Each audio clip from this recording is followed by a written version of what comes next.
Going on now to topic 4 of chapter 7, we're going to be dividing radical expressions. And these are some of the other topics, and let's get started.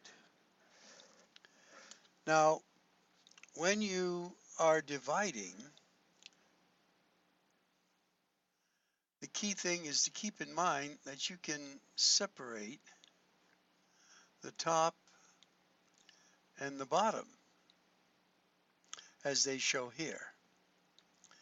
So whether you do it this way or this way, you get the same results. So that's what they're showing. Remember, the bottom can never be 0. So what do we do here? Well, again, we can divide that into two parts. The cube root of 27 is 3. The cube root of 125 is 5. Now the square root of 25 is 5. And the square root of y to the second is y. And again, we have to assume that y is not a 0.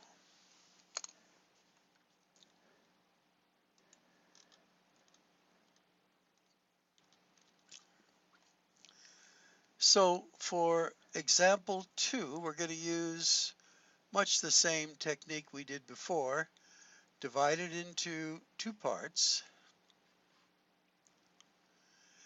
And the same thing for the bottom, but the bottom already is a perfect square, so this is just going to be y to the 4th because we're going to divide the 8 by 2. But this is a perfect square, and then x to the second is a perfect square, and you have an x left over. So a then will become a 4x, the square root of x, all over y to the 4th. And this one also, we're going to divide the top into those that are perfect cubes now, and those that are not.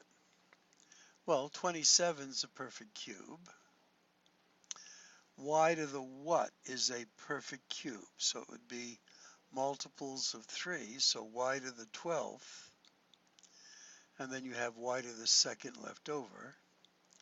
Now, both of these are perfect cubes, so the cube root of 8 is 2, and this is x. So now our top becomes the cube root of 27, which is 3,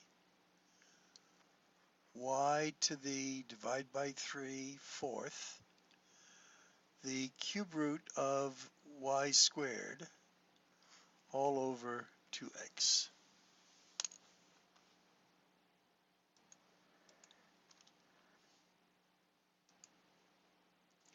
And here we see it.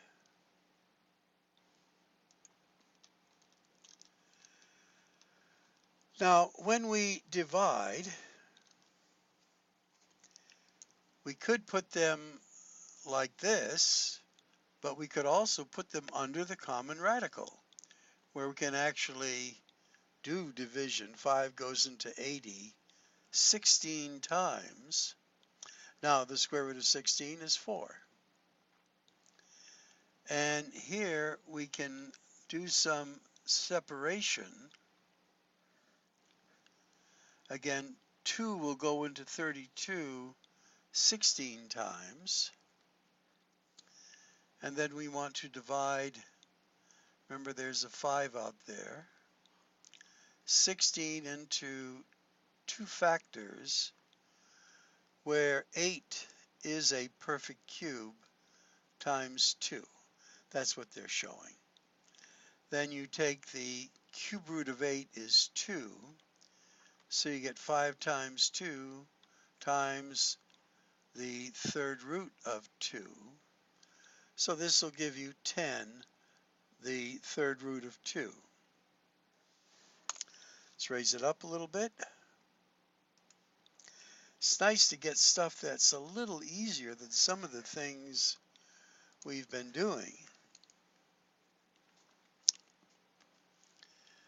So here, keep in mind there is a 1 out there. That's where they get the 1 from. So that's 1/2. You're going to divide the 2 into 72 and get a 36. Take the square root of 36 and get 6. And then what's left under the radical is xy. Then you take 1/2 of 6 and get 3. And then here, these are 4th roots. Again, putting it under a common radical. 3 goes into 18 6 times. A to the 9th. Now notice we have b to the 1st, b to the 4th. We're going to subtract a 1. That was b to the 5th.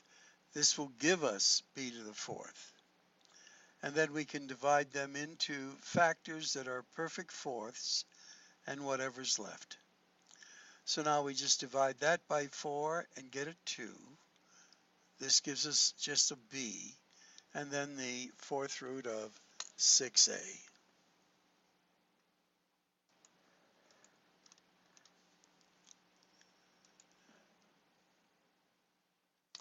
Now we're moving into what is called rationalizing denominators, or numerators that have just one term. And you'll see the difference as we move on. Now the square root of 2 is irrational. And whether it appears in the denominator or numerator. Now what we want to do in this first case, and let's put it over here. We want to make this denominator a rational number. Right now it's irrational. And remember, I can multiply anything by 1 and not change its value. But if I choose the 1, that's in the form of the square root of 2 over the square root of 2, like so. This is just 1. But now what happens? Square root of 2 times the square root of 2 is the square root of 4. And the square root of 4 now is 2. And my numerator becomes the square root of 2. So this and this are equivalent. We've done so by rationalizing the denominator. So let's do some more rationalization here. Here we have the square root of 7 over the square root of 3. And we want to multiply that by something that will make this a 3. Well, what do I have to multiply it by? Well, the square root of 3 and the square root of 3. Remember, this is 1. So my denominator now becomes the square root of 9, which is 3. And this becomes the square root of 21. And for this one, we have the third root of 5 over the third root of 16. And again, we want to rationalize the denominator. Well, I know that the third root, I'm going to have this equal something first, of 8 times the third root of 2 is the third root of 16. 8 times 2 is 16, but this is a perfect cube, and our top just stays the same. So now this will become the third root of 5. This is going to become a 2, the cube root of 2. Now I still have to rationalize this denominator, but what do I need to multiply it by? What form of 1 will get rid of the third root of 2? Well, I need to make this the third root of 8, so I'm going to multiply it by the third root of 4, both numerator and denominator. This is a 1. Now my numerator becomes the third root of 20, but now my denominator is going to become, this will become the third root of 8, which is a 2, so it's going to be, in a sense, 2 times 2, which is A4. And I have now rationalized this denominator. Okay, you see it in action, so to speak.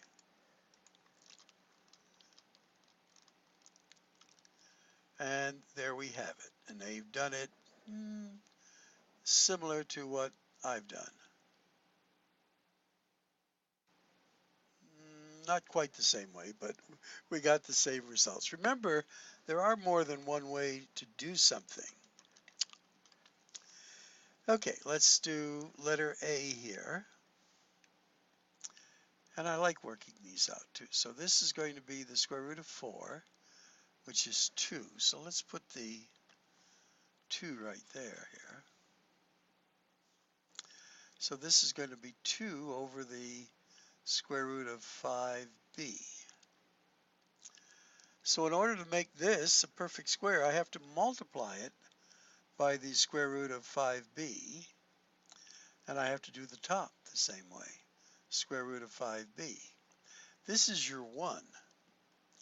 So then this becomes 2, the square root of 5b, and this is going to be 25b squared, which just becomes 5b. So I have rationalized the denominator. It's gone from an irrational number to a rational number. Now for this one, 3 times 3 is 9. So I need another 3 to make it 27. And I also need an x squared to make that the cube root of 27x cubed. And then I have to do this to the top as well. The third root of 3x squared will give me the third root of 3ax squared. And notice my denominator now becomes a 3x, and my numerator is this, the third root of 3ax squared. Now hopefully you followed what I've done. Some of you might say, well, I'm going to multiply it by 9x. Well, 9x doesn't make it a perfect cube. So you see there's 3 times 3, and then another 3 would make it the 27. And this one's x to the first. I want to make it x to the third. Okay. And we'll see what the book has done as well.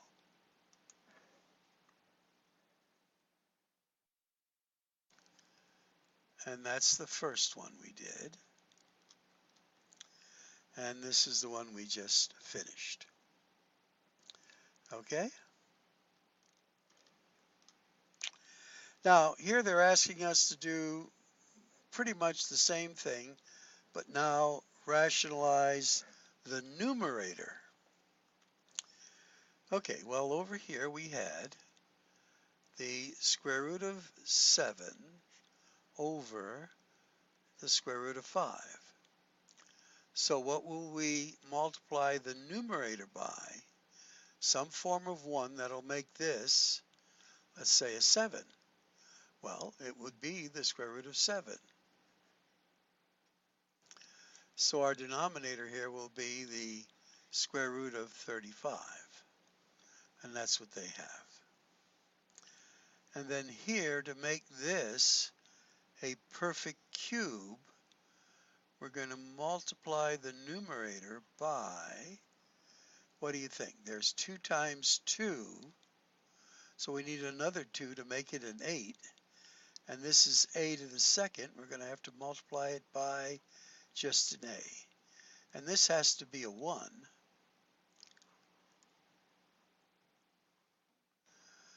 So now we get, I'll write it out here, the third root of 8a cubed, which is now a perfect cube, and our bottom becomes the third root of 5 times 2 is 10ab. So our numerator becomes 2a. Cube root of 8 is 2. Cube root of a to the third is a. And they'll have that right here. We'll see it in a moment.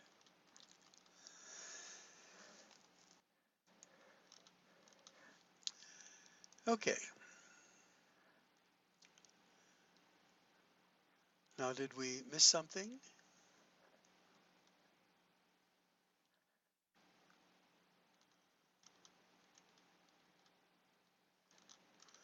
I think we did all of that.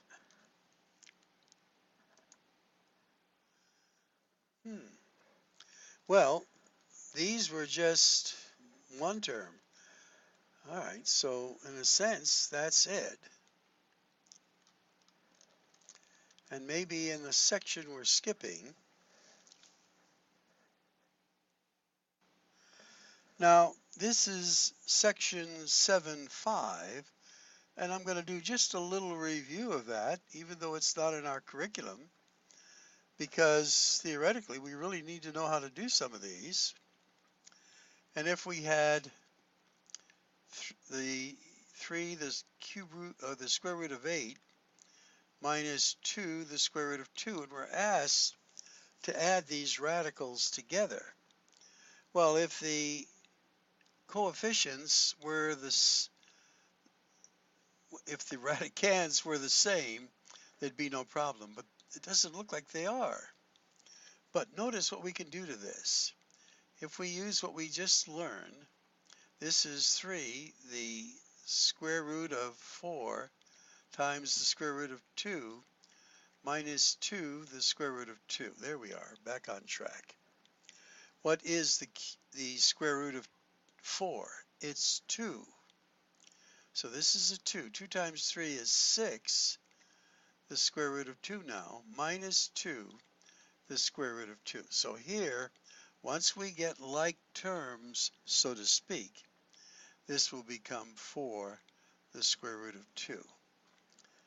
And which ones are we doing here? Oh, I didn't copy that down correctly, did I? This was supposed to be a 5. So if it were a 2, it would be like that.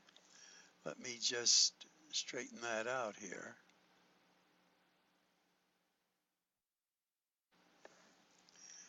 This is supposed to be a 4 here. So that would give us 2. The square root of 2, well, I get a 5 here? Oh, I put the wrong number there still. Okay, well, we're learning lots of stuff that if you don't copy numbers correctly, that makes a lot of difference.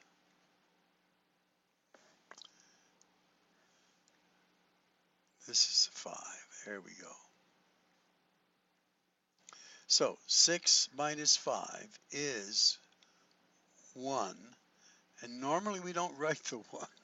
That's what they're showing. Now in letter B, since the radicals are not the same, we can't combine them. So I'm not going to do a lot of this. I'm just going to go over a couple of things here that normally we would use, like in multiplying, where we have more than single terms. if we distribute this, this becomes x, the square root of 3. And if we distribute that, that becomes a negative, the square root of 15. And that's what they have here. Now, when we are foiling a little bit, which is what I'd like to show, do you remember that special product when we squared this term? That became a 16. Then we multiplied these two together. That was a negative 4, the square root of 7. But we had to double that. So that became a negative 8, the square root of 7. And now we have a negative times a negative, and we're going to square that. That's going to become a positive. Now, that's a positive square root of 49, which is actually a 7. So now we have a 16 and a 7 that are like terms. So this will become a 23 minus 8, the square root of 7.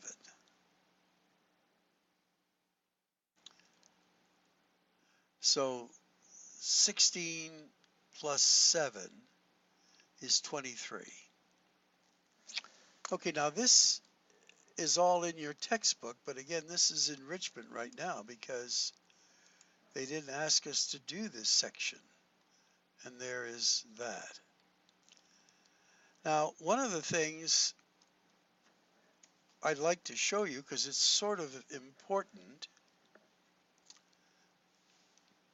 is in letter E. What does this look like here? Well, one's a positive, one's a negative, and the terms are the same. Well, these are conjugates.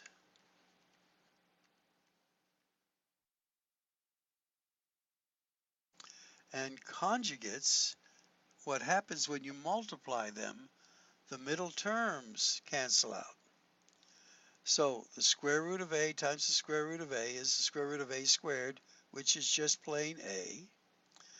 And then it's going to be minus the square root of b squared, which is b. So where in the past you would think this wouldn't factor, and if you take pre-calculus, this is something you will be doing.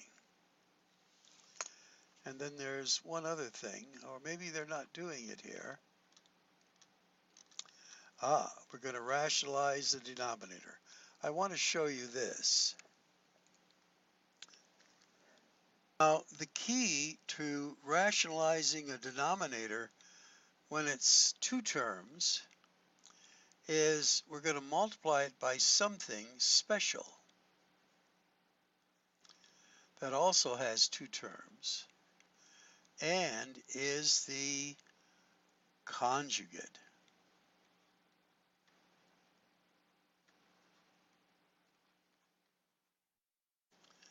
So what is the conjugate of this? Well, it would be the same terms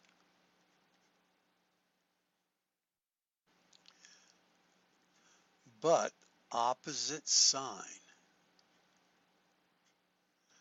So when we do our denominator, the square root of 3 times the square root of 3 is square root of 9, which is going to be 3.